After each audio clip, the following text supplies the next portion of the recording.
안녕하세요, 신작가입니다. 한국 문화의 영향력은 점점 강력해지고 있습니다. 이와 함께 일어나는 재미있는 현상들도 있습니다. 무라카미 하루키 원작의 일본 영화 드라이브 마이 카가 미국에서 열린 94회 아카데미 시상식에서 국제 장편 영화상을 수상했습니다. 이로 인해 일본은 축제 분위기에 휩싸였습니다. 무엇보다도 우리도 할 수 있다는 분위기가 생겨났습니다. 그동안 한국 문화 콘텐츠에 열등감까지 보여왔던 일본이라 이번 수상은 남다른 감정을 유발하고 있습니다. 수상이 발표되자마자 야후재팬에서는 드라이브 마이 카에 대한 설문이 올라왔습니다. 아직 참여 인원이 많지 않아서인지 아니면 극장에 안 가는 일본인들의 특성 때문인지 볼 계획이 없다는 답변이 50%가 넘습니다. 예전 김열의 칼날 때의 설문과 차이나는 모습이 인상적입니다. 이런 일본은 한국 문화가 점령하고 있다고 해도 과언이 아니라고 생각합니다. 일본 지하철에 붙어있는 디즈니 플러스 광고입니다. 상단에 디즈니 플러스 한국 드라마 시작했습니다 라고 쓰여 있습니다. 강력한 컨텐츠를 가지고 있는 디즈니가 한국 드라마를 전면에 내세워 광고를 하고 있습니다.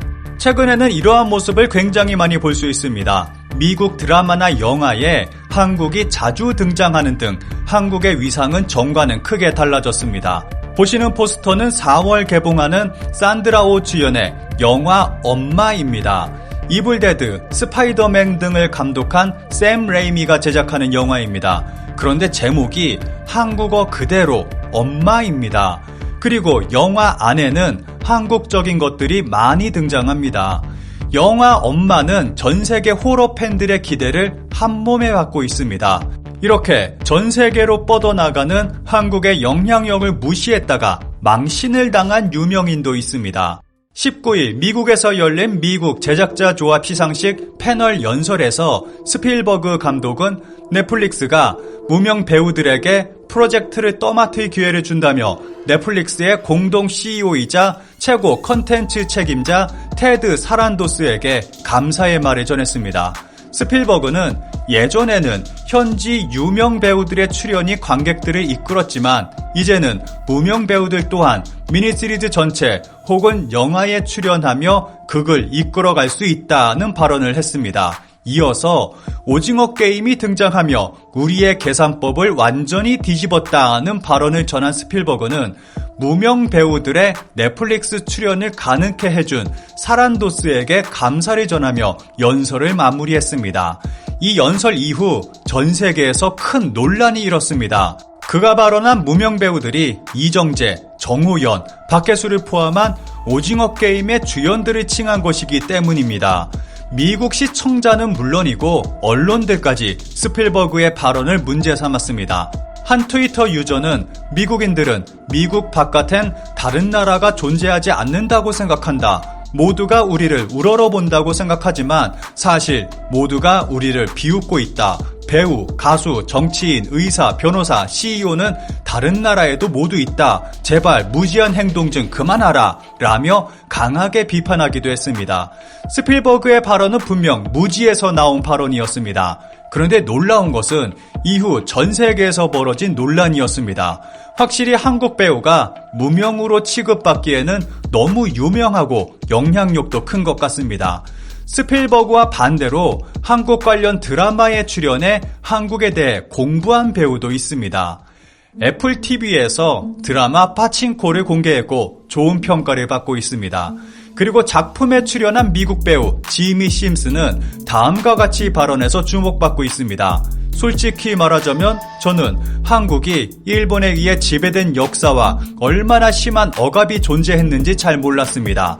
이 드라마는 한국이 겪었던 모든 고통을 분명하게 보여줍니다. 사람들이 이에 공감하길 바랍니다. 심지어 로튼토마토의 관객 점수는 93%, 평론가 점수는 무려 100%에 달합니다. 드라마 파친코는 젤미 한국계 작가 이민진 작가의 작품이 원작으로 원작 소설은 2017년 전미 도서상 최종 후보에 올랐고 뉴욕타임스와 USA 투데이, 영국 BBC에서 올해의 책으로 꼽히는 등 미국에서 크게 주목받은 작품입니다.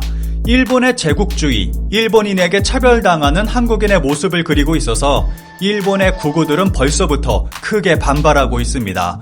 이런 작품이 일본에서 성공할 수 있을지 지켜봐야 할 것입니다. 이렇게 한국 문화 콘텐츠가 강하게 영향력을 발휘하는 가운데 재미있는 기사가 나왔습니다. 왜 어떤 여성들은 남자친구를 찾기 위해 한국으로 여행을 가는가? 필리핀 유력 언론 비즈니스 미러는 최근 한류 관광에 변화가 생기고 있다고 진단하고 있습니다. 지금까지 한류 관광객이라고 하면 드라마 촬영지를 방문하거나 드라마에서 보던 음식을 맛보고 K-팝 콘서트에 가는 등의 코스가 일반적이었습니다. 그런데 최근에는 사랑을 위해서 한국 여행을 선택하는 여성들이 늘어나고 있다고 설명하고 있습니다. 드라마 속 한국 남자 배우의 외모와 행동에 이끌려 한국 남성에 대한 동경을 가지게 되고 한국 남자친구를 만들기 위한 목적만으로 한국 여행을 한다는 것입니다. 그리고 이렇게 한국 여행을 하는 여성들은 동양인만이 아니라 북미, 서유럽 등 전 세계에서 나타나고 있다고 설명합니다. 기사에서는 일반적인 관광객이 아닌 한국 남자친구를 만들기 위해 여행하는 여성들의 차이점을 설명하고 있습니다. 그들은 일찍 일어나 도시를 탐험하는 다른 관광객들과 달리 낮에 잠을 자거나 K-드라마를 보고 밤에는 화장을 하고 클럽에 갑니다. 기사의 일부분을 짧게 살펴보겠습니다.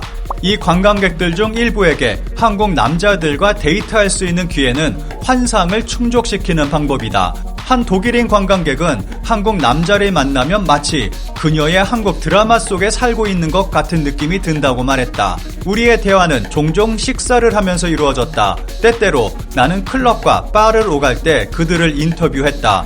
또는 심지어 클럽과 바에서 여자들이 남자를 만나려고 할 때 인터뷰를 했다. 이들 중 일부는 한국어를 유창하게 구사했고 일부는 한국어와 영어를 섞어 의사소통이 가능했다. 이들 중 많은 이들이 한국 대중문화를 통해서 한국어를 배웠다고 주장했다. 외국 여성들이 느끼는 한국 남성의 이미지는 주로 잘생겼다, 로맨틱하다, 상냥하다를 들고 있습니다. 실제로 이렇게 한국으로 여행을 와서 결혼에 성공한 사례가 있는데 이런 사례는 다른 관광객들에게 퍼져나가게 되고 그들에게 희망을 전해주고 있다고 합니다. 이것과 반대로 짧은 만남으로 끝나버리는 경우도 많고 실제로 만나보니 드라마와는 전혀 다르다는 의견도 많은 것 같습니다. 그럼에도 이들 여성들은 언젠가는 한국 남자와 사랑에 빠질 수 있다는 희망을 안고 한국을 떠난다고 합니다. 그런데 여기에도 예외는 있다고 생각합니다. 저처럼 잘생기지 못한 사람은 해당 사항이 아닐 것입니다. 해외에 나가면 한국인이라는 이유로 환대를 받는 경우가 많습니다. 그만큼 한국의 국격이 높아지고 이미지가 좋아졌다는 증거일 것입니다. 힘들게 쌓아 올린 국격과 문화의 힘이 오래도록 지속됐으면 좋겠습니다.